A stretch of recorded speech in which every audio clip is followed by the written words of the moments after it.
Hi, welcome. We're going to have an interesting time tonight with the second lesson in Module 4. We're going to talk about divine masculine and feminine energy. And this is related to the root and navel energies in the emotional healing model that I was explaining about last night. And I want to, before I get into this, talk about an issue. With these energy centers, I was seeing a video a day or two ago, just recently, about some minister warning about people getting involved with chakras and that sort of thing. And I know that a lot of things that in natural healing sometimes get maligned. People are afraid of it. They're afraid that, you're being led into something esoteric. I want to first of all explain that the model I'm using for emotional healing, while it has some overlap with the concept of chakras from the Orient, is not actually that model. In fact, when I was pondering all the different energetic systems from all the different cultures around the world, one of the energetic systems I looked at was the chakras. And I was having a hard time figuring out how the chakras fit on the tree of life. I tried different ways of doing that, and none of it made any sense. And so one day, as I was pondering this, the Spirit said to me, "Don't try to make the chakras fit the tree of life. Don't try to make the tree of life fit the chakras. Just look at how the tree of life fits on the body." And that's when I saw this model. And so none of the stuff I'm teaching about this actually came from studying chakras or anything like that.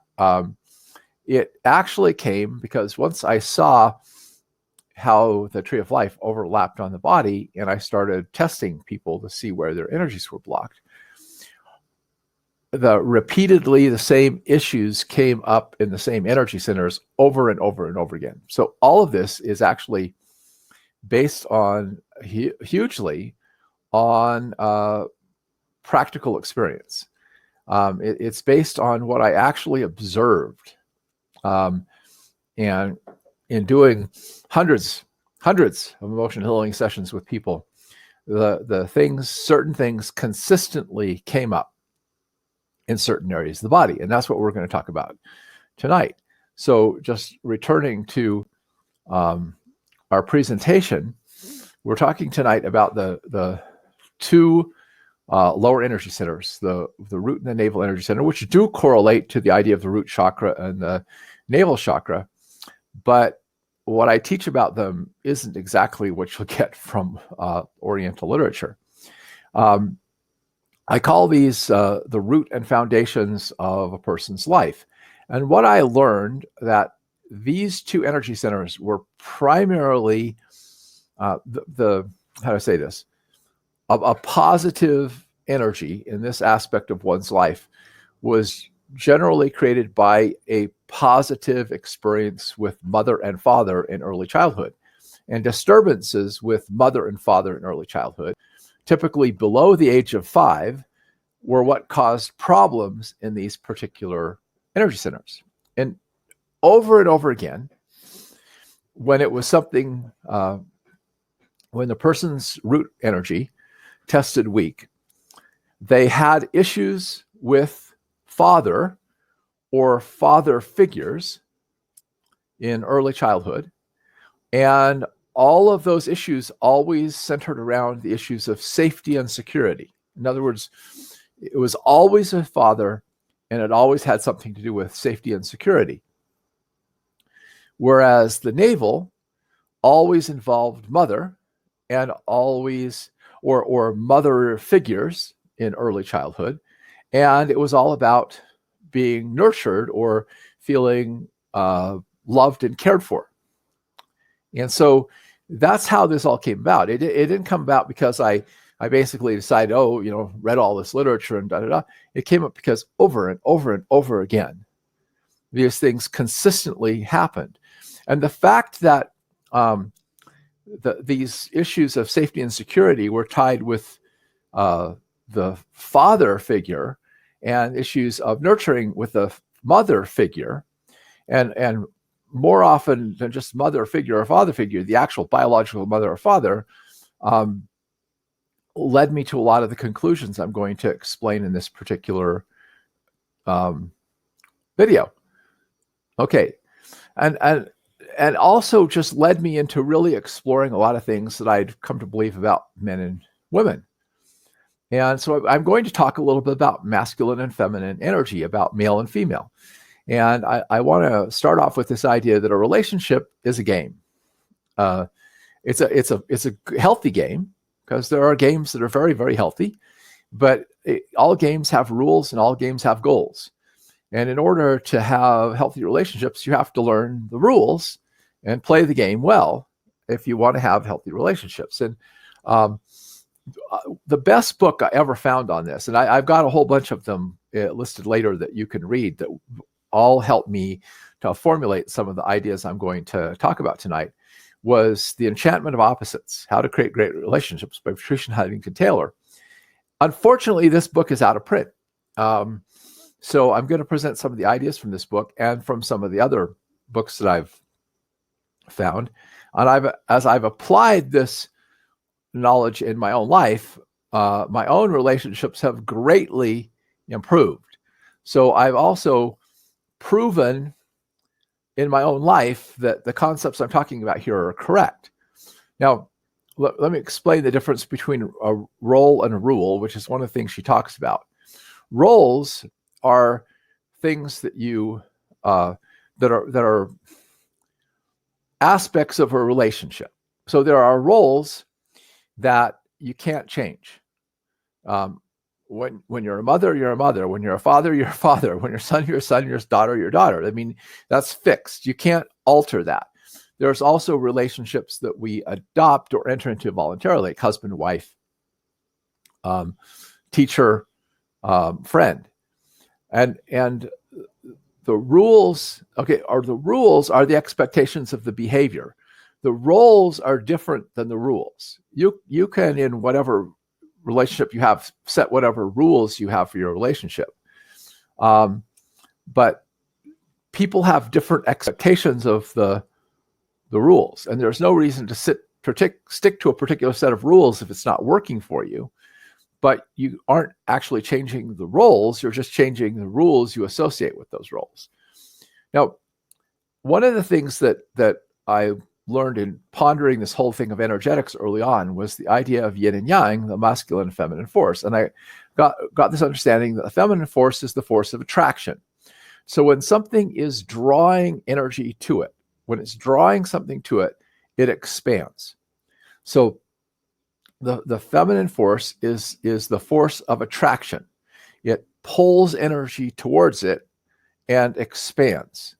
The masculine force pushes energy away. So as it pushes energy away, it contracts. And very simple examples of this are the heart expands to take in blood, and it contracts to push the blood away. The lungs expand to take in air, they contract to exhale. Inhalation, exhalation.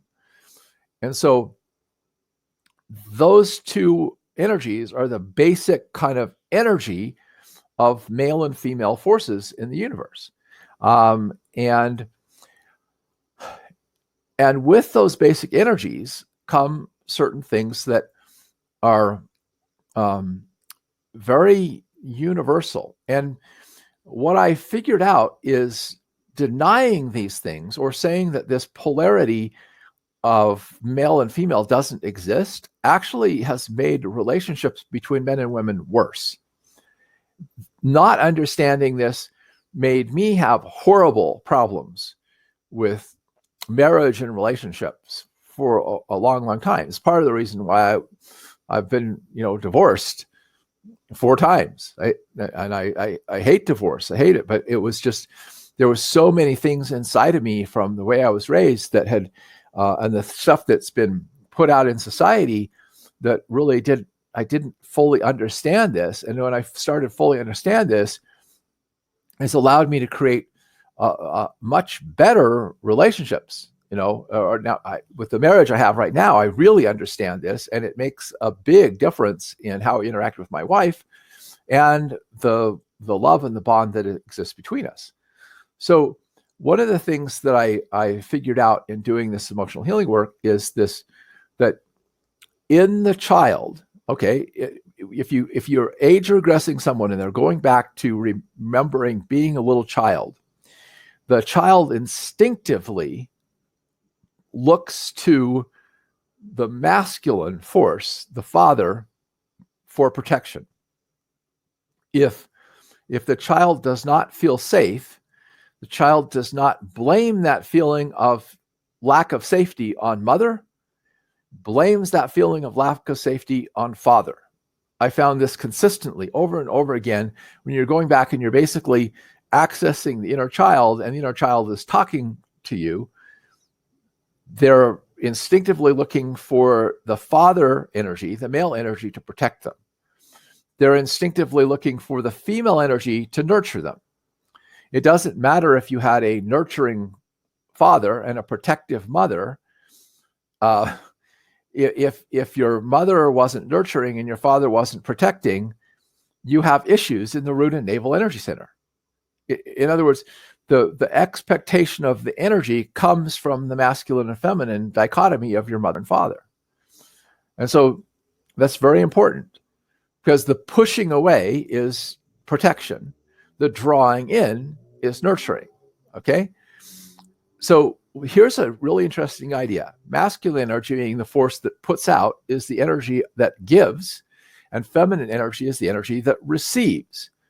And then when feminine energy, because yin and yang flow back and forth between each other, when the feminine energy has received and it is happy, it gives back to the masculine energy that receives back.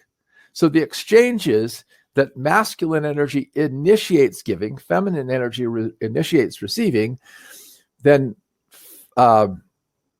feminine energy initiates giving back, and masculine energy receives back. Masculine energy, therefore, pursues, feminine energy attracts, masculine energy provides, feminine energy supports. Masculine energy is goal-oriented, feminine energy is people-oriented. And as I'm going to explain, masculine energy desires to be productive, and feminine energy desires to feel attractive. So your primary, now this concept isn't limited to male and female relationships. This concept is also found in other roles in relationships. So, like, for example, in some relationships, women are going to play a yang or masculine role, and in some relationships, men are going to play the yin or feminine role. But in mother and father, okay, the child is instinctively looking for the father to play the masculine role and the mother to play the feminine role. So the feminine role is the receiving role. Okay, the feminine role only gives back when they're satisfied with what they've received. The feminine role is the role of being the follower who is cherished, who is being protected and cared for. All right, and therefore, when the cherished follower feels protected and cared for, the cherished follower gives respect, that is, honors the leadership of the masculine role. So I'll come to the examples in a moment. The masculine role is the giving role, and it only receives when it's given out to the satisfaction of the feminine role, and desires the respect, wants to be looked up to and listened to, but has to give cherishing, caring about the feelings of the followers. So parent and child, if you're a mother dealing with a child, you're in the masculine role compared to the child, because you're the giver. The child is the receiver. You give, and then the child eventually gives back. You want respect from your child. You want your child to listen to you. You want them to heed your counsel. But your child wants to feel loved and nurtured. Okay, if you're an employer, Okay. It doesn't matter whether you're a man or a woman. If you're employing people, you are in the masculine role. You are giving. You want to be the leader. You are giving employment. You are giving opportunity. You are giving services to other people, and you receive back according to the quality of that which you give. And the employee or the customer, okay, is the receiver and wants to be cherished. They want to be taken care of, and they'll give to you when they feel like that's happening. And so when we talk about the traditional role of husband and wife, it works that way. But like I said, men and women can play these roles in different relationships in their life. Okay. So what you have to decide is, what role do you want? Okay. You can't be the cherished follower and the respected leader. You can't be both the giver and the receiver. You've got to decide, which of these roles do you want to play? And in relationships, in sexual relationships, there's actually three things going on. The first thing is the basic thing of chemistry, which is physical attraction, which is the pure physical thing of being attracted to someone, sexually. But on that, you have to build friendship, which is having common goals, the desire to care for each other and do things together. And then you also have commitment, which is the agreement to stay together and work out differences. If any one of these three things is lacking, the relationship is not likely to last, or at least it's not going to be satisfying or happy to both parties. And by the way, I want to tell you that I could have spent 3 hours talking about this subject as I was looking at it. I have that much material on the subject. I am really going over this really quickly. And so maybe some of you have seen the idea of the trinity of forces, the contraction, expansion, the yin and yang, and the idea of equilibrium. Well, when you look at the basic thing of family, the basic element of family is mother, father, and child. All right? The male being the contractive yang force, the mother being the expansive feminine force, and the child being the force of equilibrium that unites the energy of the father and mother. And the truth of the matter is that we all have a father and we all have a mother, even if that father or mother was not present when we were growing up. You still had to have had a father, and you had to have had a mother. Okay? So you have an energy coming from both father and mother to create you. And these wounds in the root and navel deal with problems when that family energy is not properly there or balanced. Okay? And what I learned is, we are an attempt to create balance between our parents. In other words, we embody the energetic characteristics of both of our parents within us as a balance point to that relationship. So if your mother and father have a really healthy, good relationship, whatever, then you're likely to come out having a very balanced internal self, not a lot of internal conflict.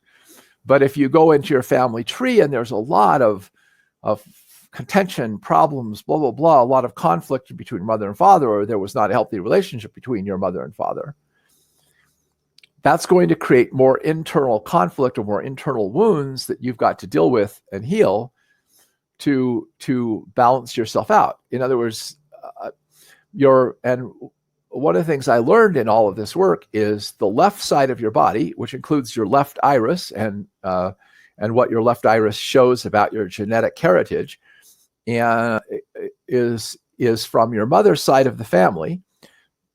Your right eye and the right side of your body is programmed by your father and father's side of the family. And so you have that joining of the opposites within you. And I could get into, sometime I'm going to have to teach a lot more about this, but right now I'm just introducing some of these concepts. Now, it's important to understand that attraction comes from difference, not from similarity. What we call chemistry, which is really magnetism, is that a North Pole attracts a South Pole. The more polarity you have between the masculine energy and feminine energy, the stronger the attractive bond between the sexes. The more alike the sexes are, the less attraction there is, the less bonding energy, the less polarity to create a bond to connect together, because South poles repel each other, North poles repel each other. And so in trying to make the sexes behave the same, or say, well, they're the same and there's no difference between them, whatever, we're killing the bonding of families. We're killing the whole thing. And it's important to understand that we think that other people are seeing and hearing the world as we see and hear it. But this isn't true. It isn't true even with people of the same sex, let alone people of the opposite sex. We all have different ways of perceiving the world and thinking through the world, and we do not perceive the same things. And if you think that what's obvious to you is obvious to someone else, you're mistaken. Because there are things that are obvious to them that are not obvious to you, that they can see that you can't see, because we all have filters on our perception. And men and women, being very different in the way their senses and brains and so forth are formulated, do not perceive reality the same way. And if you do not understand this, you're going to have a lot of unnecessary conflict in a relationship, because you're assuming the other person is being stupid and ignorant, and because this is obvious that they should know better than this, when in reality they don't, and neither do you. And if you understand that, that is what helps you start to bridge the gap and maintain a strong bond. Plus, the fact is that the stronger the sexual chemistry, the more likely it is that you're very different from each other. Okay? Because strong sexual chemistry is going to come because there's strong polarity between the two of you, if this makes sense. Now, there's a whole bunch of research showing that estrogen and testosterone create differences in the sexes that aren't just the obvious physical differences, that they program the senses differently. Women can see more detail than men can see. Women tend to have a higher range of hearing than men do. Women tend to have a better sense of smell than men do. Women's senses are more refined and sensitive. Men's senses are more coarse. Even in the brain, the way the brain processes information, there's a big difference between the way estrogen programs the brain to work. Estrogenic programmed brains have more connections, more saptive connections than masculine programmed brains. Which is why women tend to see a big picture and men tend to see a more narrow gap. And while there is overlap, the gaps still tend to be quite large. So one of the things I've argued for a long time is that the women's live movement wasn't a win for either sex, because it was basically saying that men should be more like women and women should be more like men. And trying to create equality by eliminating differences isn't creating equality, it's trying to create conformity or sameness. Equality is that we're all valued for who and what we are, and we use our strengths to support the weaknesses in others, and others use their strengths to support our weaknesses, and we create cooperative, mutually beneficial relationships on the fact that we have different strengths and weaknesses and different things. So true liberation would see that feminine qualities and masculine qualities are both equally valuable, and that men don't have to act like women to be valuable, and women don't have to act like men to be valuable. We just have to try to understand each other. So this is a quote from Enchantment of the Opposites. The man-woman game is a non-reciprocal, asymmetrical, unfair game. I'm going to say that again.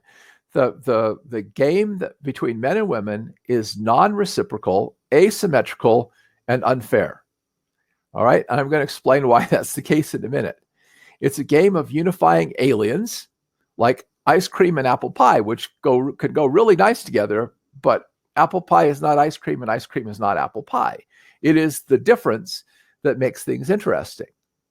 It is the difference that actually creates the attraction. So these are actual quotes from this book. Men are producers. Masculine energy loves to produce. They are constantly scanning for the next thing to do. By productive, we mean capable of producing experiences women want. A man's production is more than financial. In other words, it's not just providing money. It's producing things that make women happy. Okay? Women are born to want. That women are wanters. That's attractive. Women desire things, okay? Because the best wanters are the ones who are going to get the most things to nurture their offspring. In other words, to have appetite, to want things. The wanter is the one who brings things into being by virtue of desiring them. The producer is the one who wants to get the things done. So women want, and I'm going to, again, elaborate on this a little bit, but this really makes a big difference. Men want winning cycles and men are production junkies. So Manny's is logical and goal-oriented because men like to produce. They want to go achieve something. They want to get something done, okay? Their brains are slow and methodical.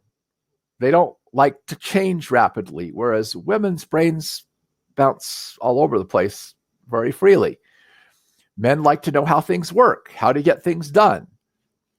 To men, women change subjects so fast that they can hardly keep track of what they're saying. I know this is true. I work in an industry that's where largely most of my students are women. And I've gone out many times to lunch with a bunch of women, and I can't even follow the conversation. I just sit back and I'm like, I don't even know when to interject anything, because to me, the subject is changing so fast and everything is going so fast, I can't keep up with it. You know, even sometimes when my wife is talking and blah, blah, blah, and this and that and the other, I'm like, stop, I'm overwhelmed. I can't even, cope with what you're trying to tell me, because women have very multi-tracking brains that are non-linear. And that's why women have this thing of intuition. And it basically allows women to think about and deal with a whole bunch of things at once, which is actually really necessary when you got children, because maybe you're cooking dinner or you're fixing something and you got to have eyes in the back of your head where your kids are. And so women see men's thought processes very slow because men really can't keep up. Now, this is why winning is so important to men. Now understand that you won't see this necessarily in any given male, or what I'm telling, in any given male or female. But even when they're not actively showing this, if you really start to dig into the inner world of people, like I have in emotional healing, you'll find out that there is something inside of the person that tends to want this, with rare exceptions. I never want to say always, but in working with this, I just don't find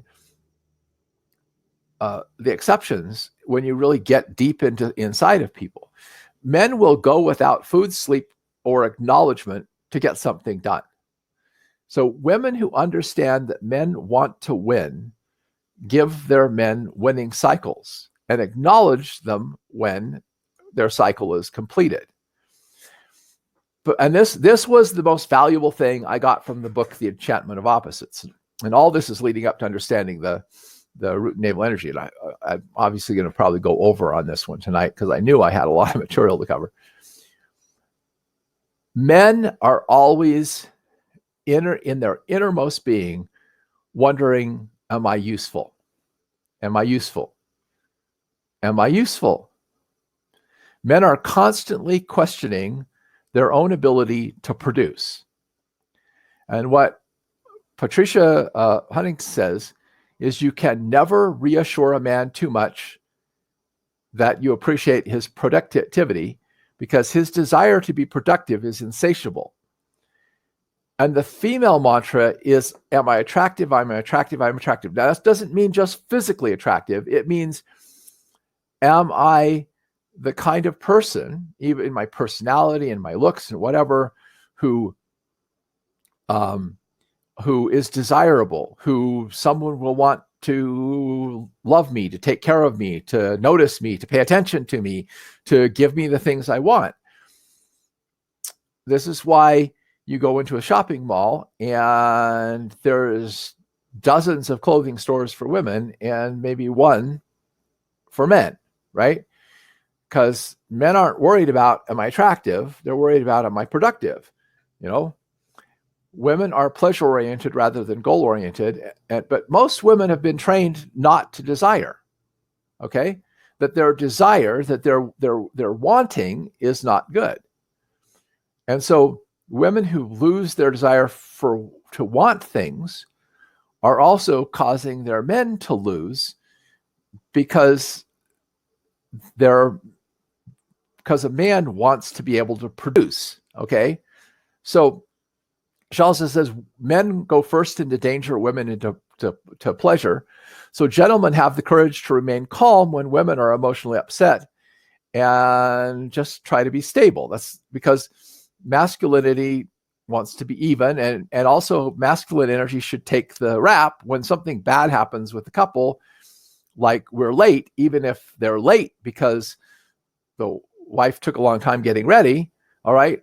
When the man takes the rap and says, sorry, we're late. I didn't get us started on time or whatever. In other words, this is stuff that really is attractive women. But this is the thing that helped me the most. Okay.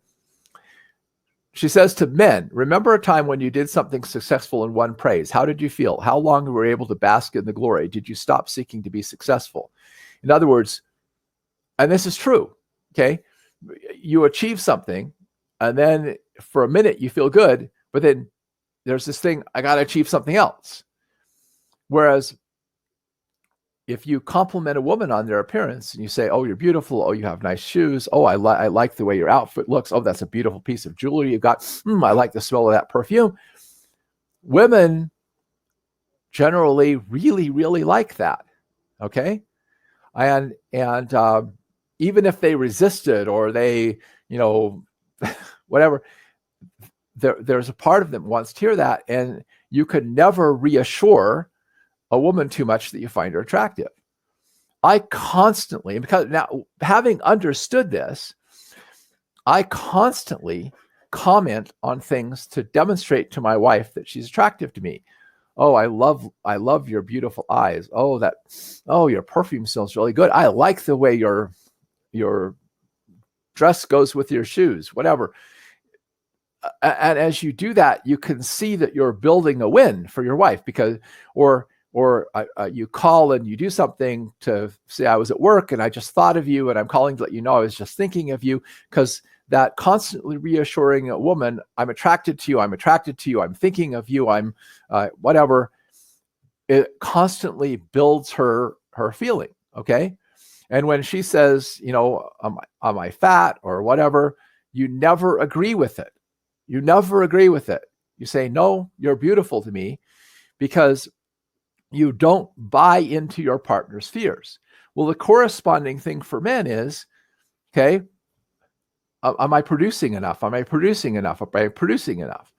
So when you tell a man he's not producing enough, it's like telling a woman she's fat and ugly. All right? It has the same emotional wounding effect. Okay? But we don't understand that because we don't understand the difference between what the need of the feminine energy is versus the need of the masculine energy. Now, what's cool about this is the wanter defines the what, and the man defines the how.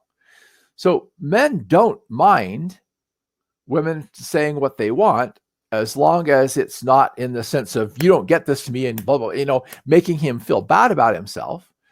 It's, I would like this, honey, this would be really nice. But what men resent is when women tell them how, okay? Don't just tell them what they want, but tell them how to get it. Men like to pride themselves on being able to solve the problem and figure out how to produce what the woman wants. So if a woman tries to tell the man what she wants and how he should get it, then she's saying to him in a subconscious way, I don't believe in you. I don't think you're capable of doing this for me. Therefore, I have to take charge and tell you what to do, which undermines his self-confidence. So here's, and I have done this, and I actually had a woman who, I'll tell you in a second, who came to one of my workshops who said, I was so glad that you taught me this because it has totally transformed my relationship with my husband. And I actually have had several women now tell me that after I explained this, how this has totally changed the dynamics of their relationship. I mean, I can teach it from the male side, I can teach it from the female side, but a large percentage of the people listening to me right now are women. So I'm kind of focusing on this. But if you get the idea that you're the receiver, this guy is here to give to you, and you get over feeling guilty about it, you ask him enthusiastically for something that you want, that you know he can actually do for you. Like, honey, I would really like you to take out the trash. And then you drop it. Okay? Especially if he's used to being nagged, he might be resistant to it. But so when you make your requests, you don't nag, you don't push, you don't pressure, you just leave the how and the when up to him. You just state what you want. Okay? And make sure that it's something you actually want, and make sure it's something that you actually know he can do. And you can start with small things, like taking out the trash, or help me lift this heavy thing, or whatever. When he does it for you, you give him a win. In other words, he does something for you, he gives to you, then you give back. The key here is this, okay? This is really important. This is why she says it's asymmetrical. You always give back to the man less than what he gives to you. Always, always, always, always. You never give more to a man than he gives to you. And there's a whole psychological reason for that I could really get into. But the fact is that if you give back more than he gives to you, he will feel guilty receiving it. He will feel good about receiving it when he feels like I've been genuinely productive and she's grateful. But if you're overly grateful, he will not believe it.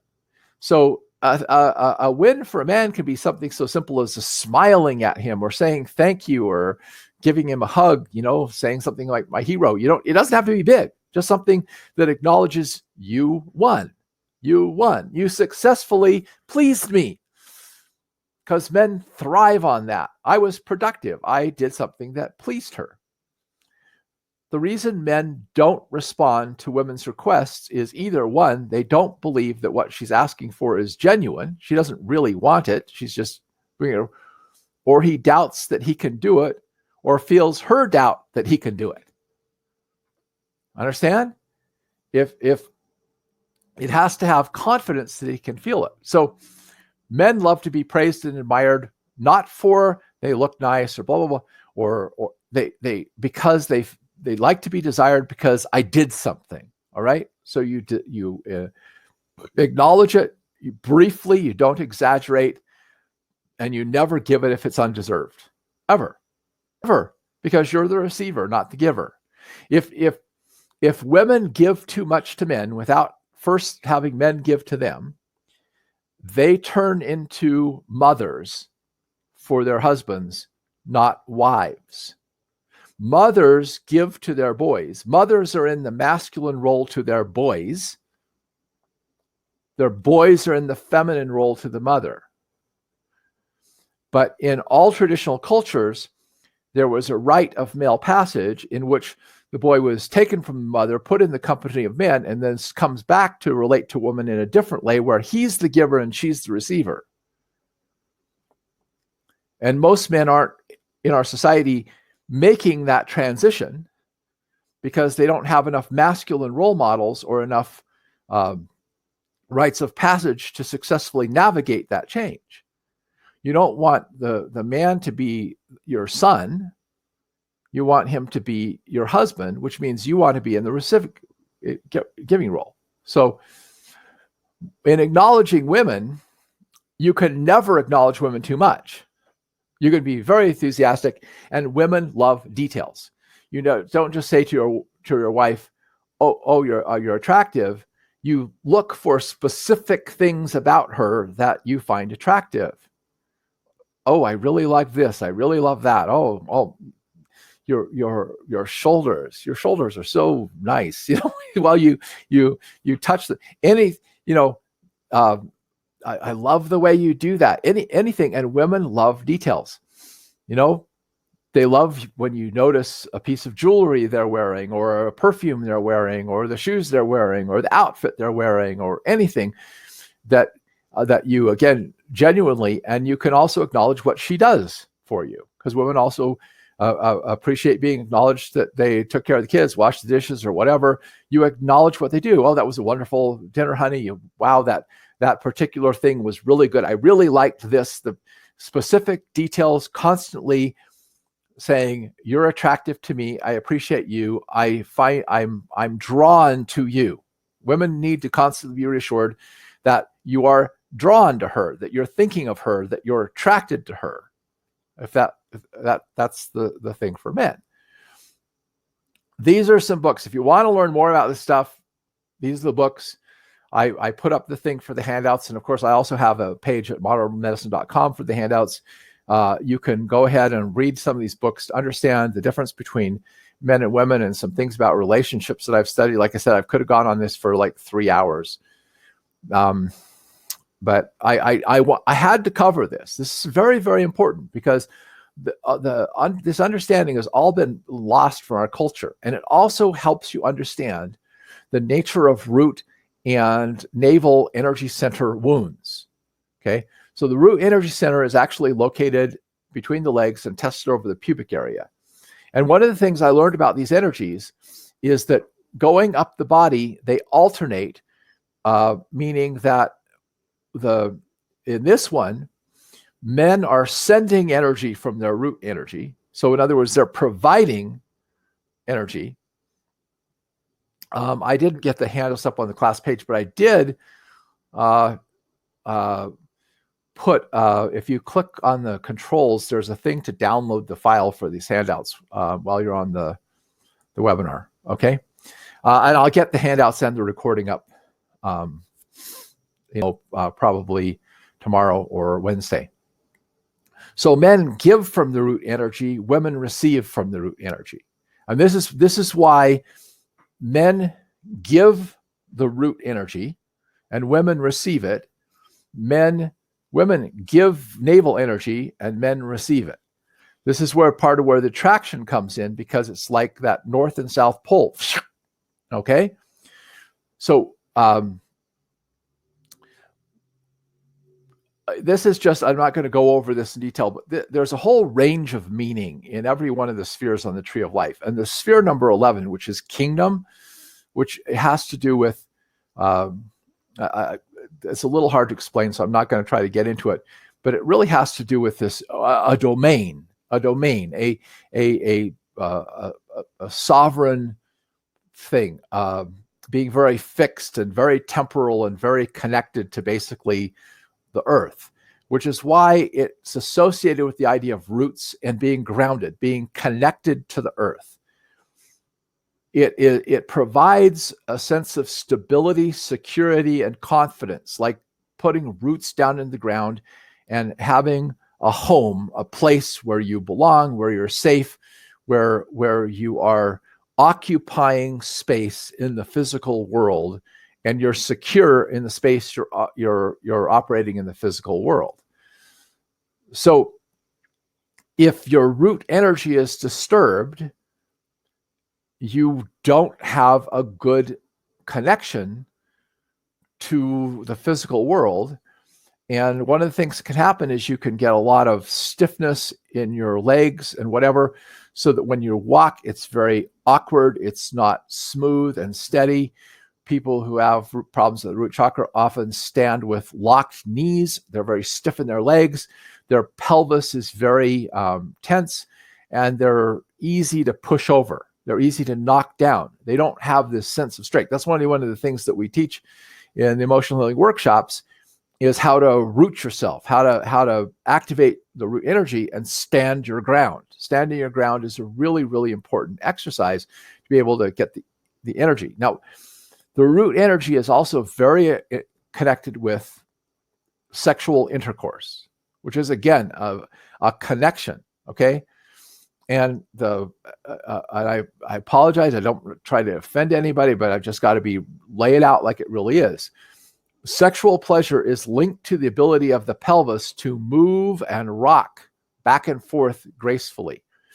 When one has been shamed and one is insecure, one tucks in their tail, which locks the pelvis, which inhibits the ability to enjoy sexual connection. And that tension in the pelvis is often a result of being shamed about the body and its functions in early childhood. Where what develops good, strong root energy is having a strong masculine father figure in the home. Because that creates the sense of a protected nest, a protected place where you belong.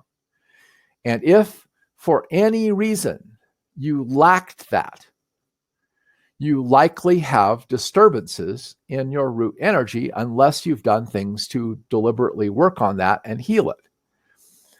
Anything that causes an absence of safety that isn't dealt with in early childhood will inhibit your ability to feel rooted, grounded, and form lasting emotional connections to the earth or to a sexual partner. Okay?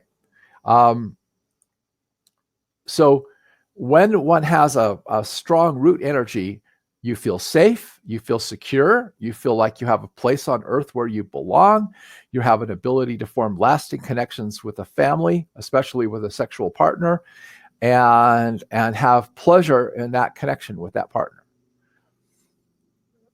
Now, I understand that a large percentage of people in our society have root and navel wounds because we didn't have really healthy father and mother figures in our lives.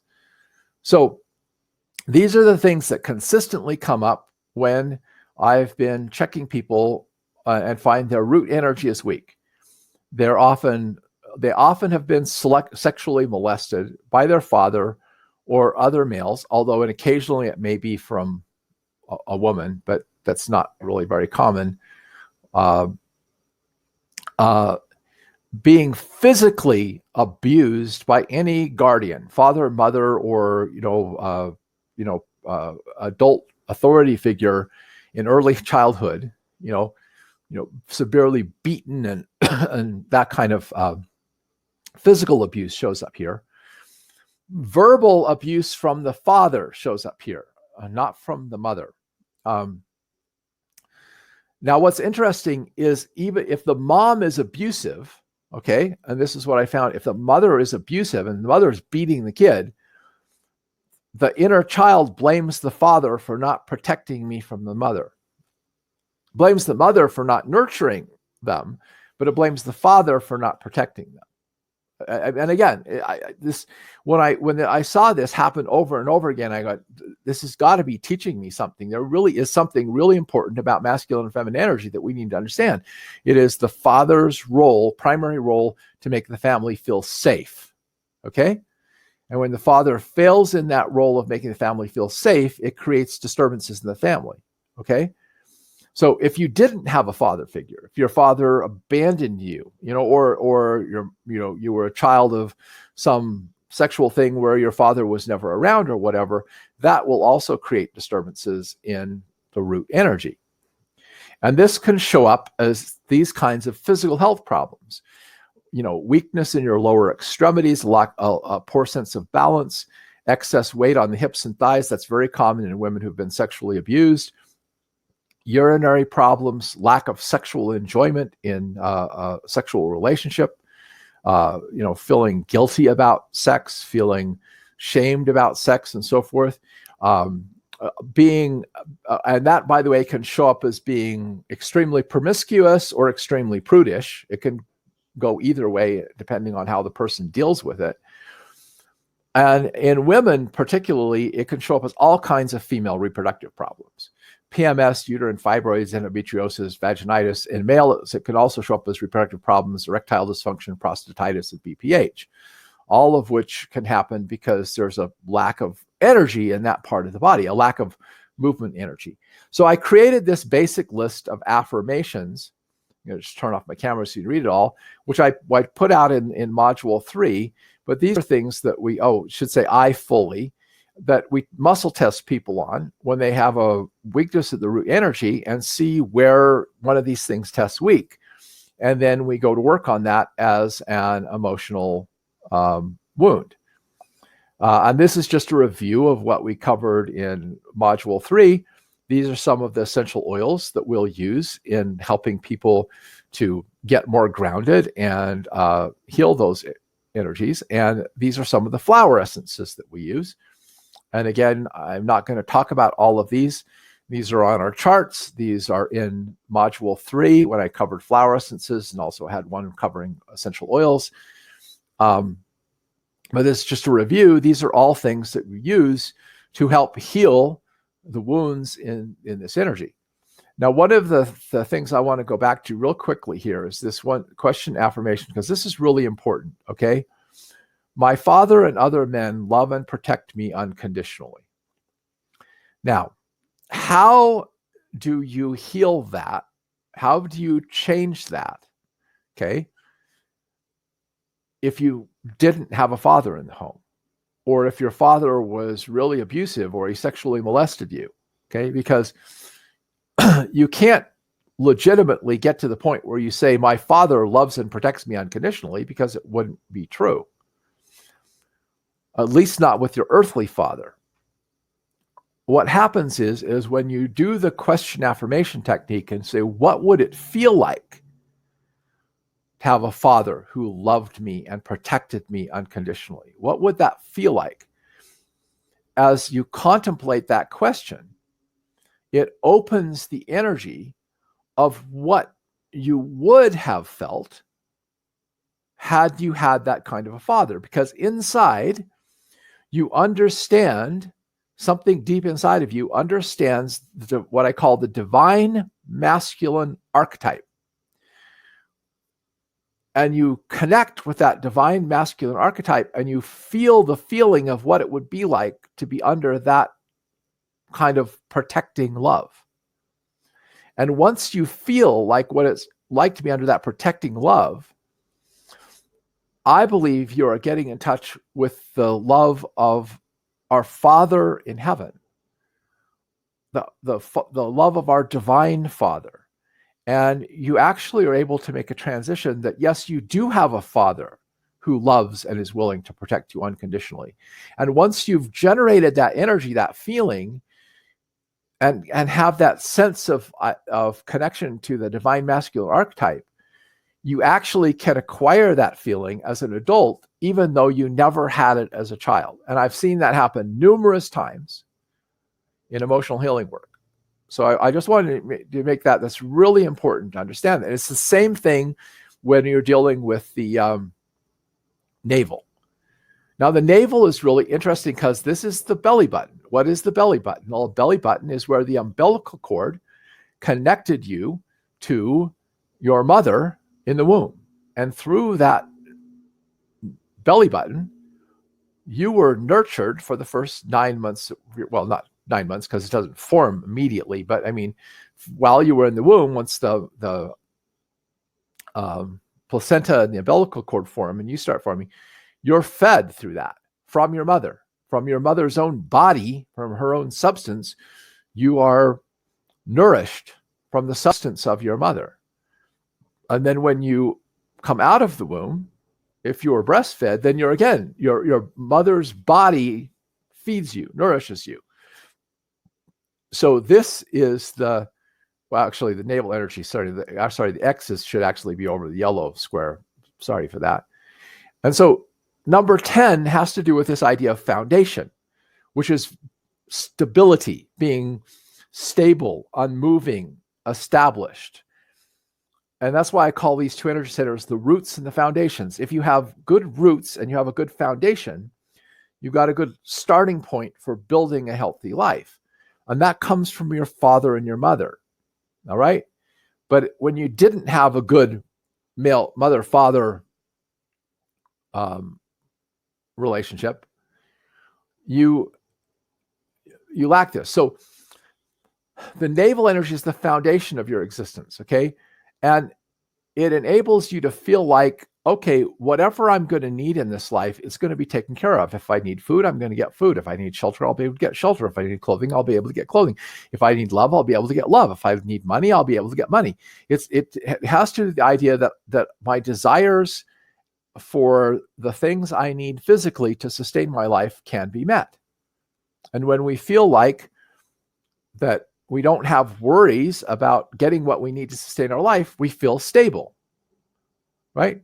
We feel very unstable when we feel like I don't have enough money, I don't have enough love, I'm going to go starving, I'm going to get kicked out of my house, etc. We lack a solid foundation. And I built a new porch this fall in the front of my house. And I spent more time building the foundation than I did building the top of it, because if you don't have a good foundation, it's hard to build a good structure on top of it. So that's why these roots and foundations are so important to heal first. Always we start, when people have emotional wounds, we start with the root and the navel. We start with the bottom two energy centers, healing the wounds that go back to the mother, father, child dynamic, right? Because that's the beginning of our life. That's where our roots and foundations are. And if we have a problem with those foundation, then the life we're building on top of it gets warped. So I've already kind of covered this idea. A lot of times, when we have weight problems, for example, or we have digestive difficulty, or we have unhealthy relationship with food, either starving ourselves, being bulimic or anorexic, or overeating, or being greedy or self-denying, all of this stuff tends to go back to navel energy center wounds. So navel energy center develops with nurturing. A child whose needs are readily met, in other words, they cry because they're hungry and their mom nurses them. They cry because their diaper is wet and they get their diaper changed and so forth, tends to feel secure that my needs are going to be met. Now, unfortunately, a father can't nurse a child. Only a mother could nurse a child. And since a father can't hold a baby in the womb and nourish it through a placenta, only mothers do this thing. And the absence of that, the absence of mother-infant bonding, the absence of that nurturing from the mother is what creates the emotional wounds of the navel energy center. So when you have positive navel energy, you feel worthy of getting what you want. You feel deserving of love. You're able to bond others in a long-term relationship, loving relationship. This is not the sexual aspect of love. This is more of the friendly, taking care of each other aspect of love. Okay? So if you had a good root energy, you could have sexual desire for somebody, but if you have poor navel energy, you have a hard time making an emotional bond, trusting the other person actually cares for you, or that they'll be there for when you need them. Or you'll also maybe not feel confident that you're worthy of having what you want in life. Now, these are all things that show up as navel energy center wounds. Being an unwanted child, not feeling like your parents want you. Having either parent wanting a child of the opposite sex. So you feel like I'm not wanted because they want a girl and I'm a boy.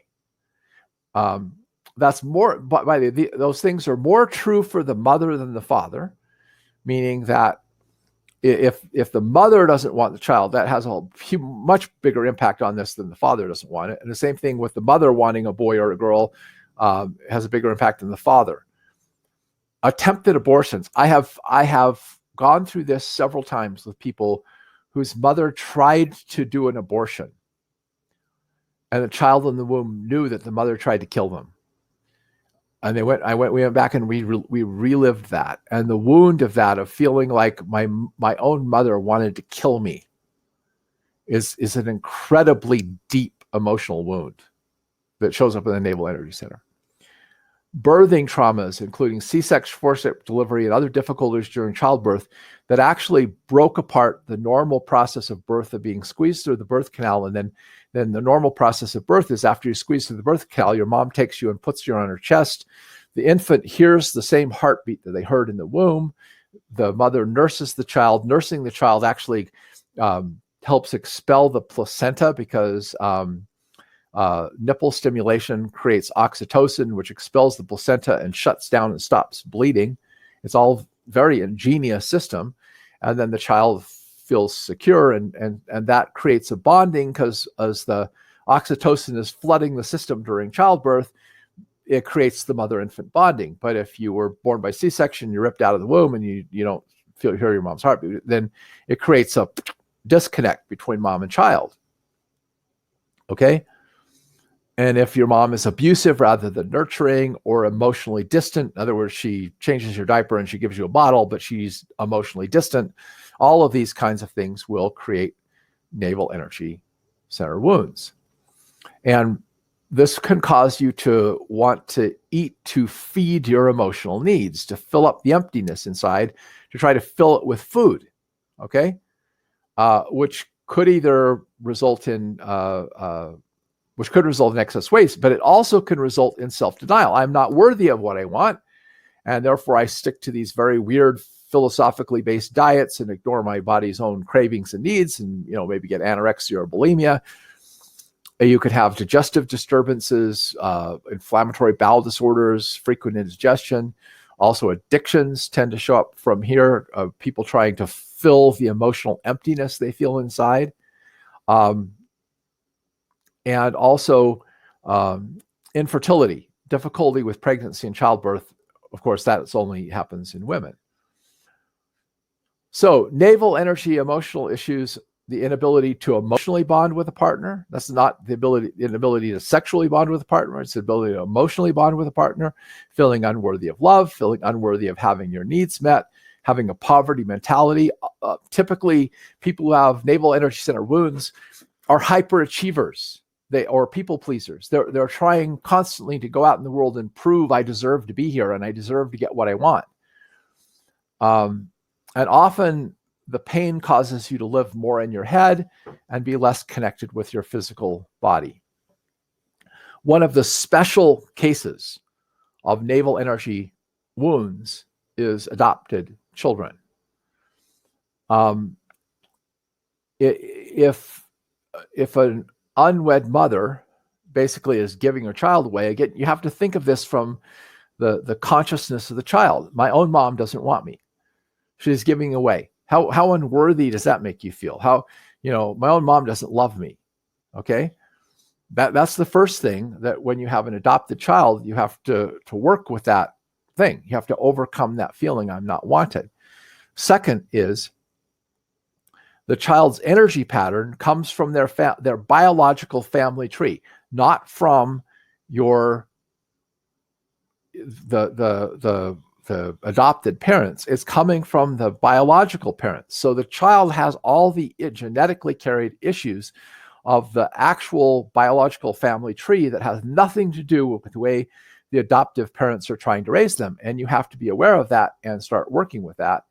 And the other thing I found is a problem with adoption is that if the adoptive parent is dishonest and doesn't tell the adoptive child that they're adopted, that creates an internal emotional confusion, because the child inside knows it isn't true.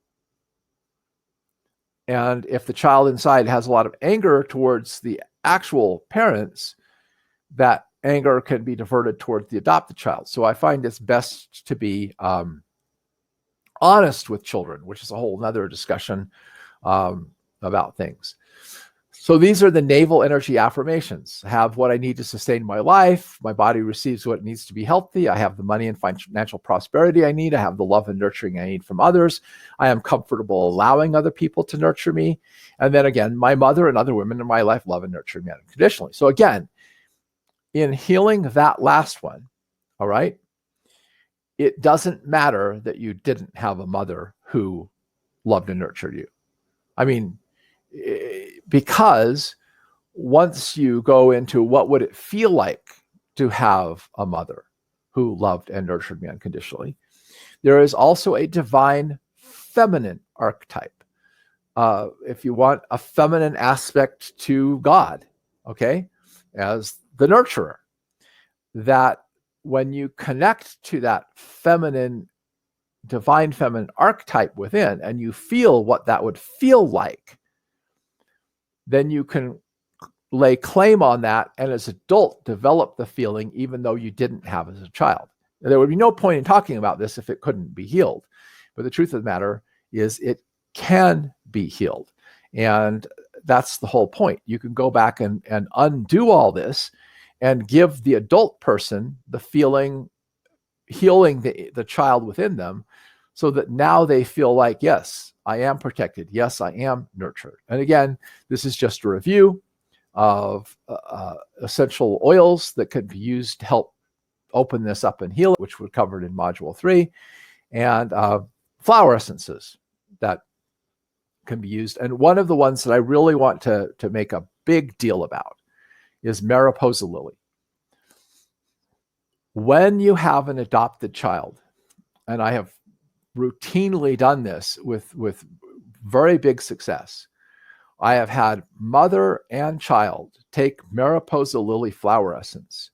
And what it does is when you have both the mother and child take it, it actually forms a mother-infant bond between the adopted mother and the adopted child, so the child actually is able to accept this person as my mother. And it creates this, it helps create the exact same bond that would have taken place in a real biological mother who, born, took the baby to her breast, nursed the baby, whatever. It generates the same feeling. And I always have both the adopted mother and the adopted child take it. It's a very, very powerful thing. So I know that was a lot to cover. And like I said, I went through it.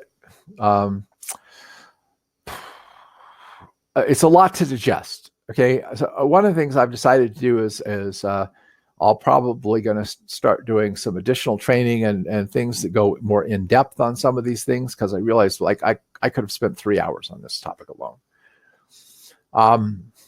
But I wanted to give you an overview of understanding this basic dynamic, mother, father, child, which is the root and foundation of our existence as material, physical beings in a physical body. And how important it is that when you've got emotional conflicts, that if there's disturbances in that basic sense of mother, father, me, that you have to work on healing that first, because you can't build the rest of your healthy personality, your healthy emotional thing, if you haven't first built a foundation. So we always start with root energy. And generally speaking, like I said, those are the early childhood issues. They're the ones that go below age 5. They can trace clear back into the womb. Okay. So you always want to work on those first.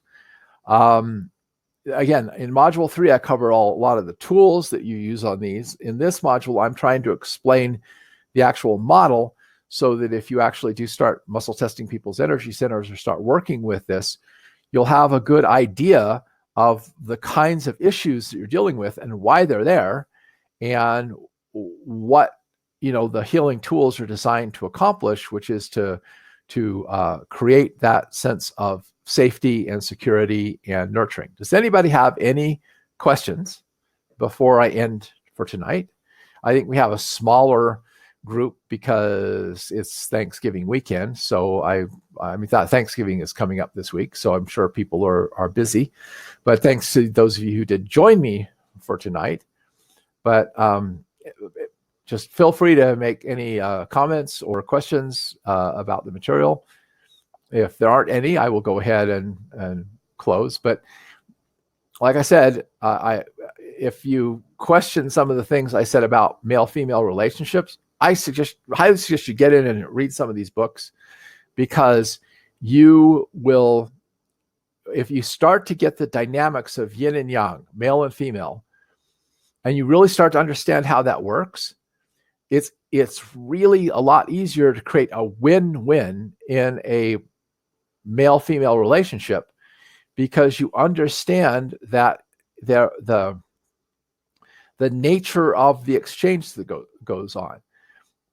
Some of the problems that we're having right now is, like I said, if women give too much to men, if women give to men more than men give to them, they're turning men into their sons, their husbands into their sons instead of into their husbands. And the husband resents that. And the wife resents that. Okay. And it creates a very, very bad dynamic in the relationship. Even if the man is immature and expects that from the wife, if she gives it to him, she's keeping him being immature.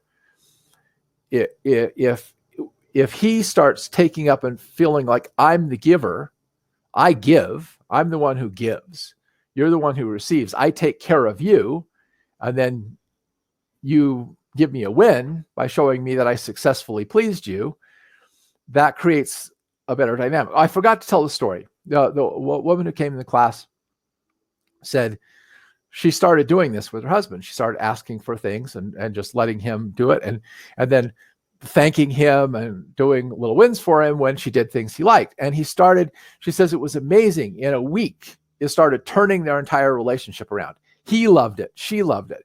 So she says one day she was doing the laundry, and she just said, I wish I had a hanger up here so I could hang up the shirts as I pulled them out of the dryer. And he was, oh, sure. And he literally left the house right then, went to the hardware store, and came back and built her the thing.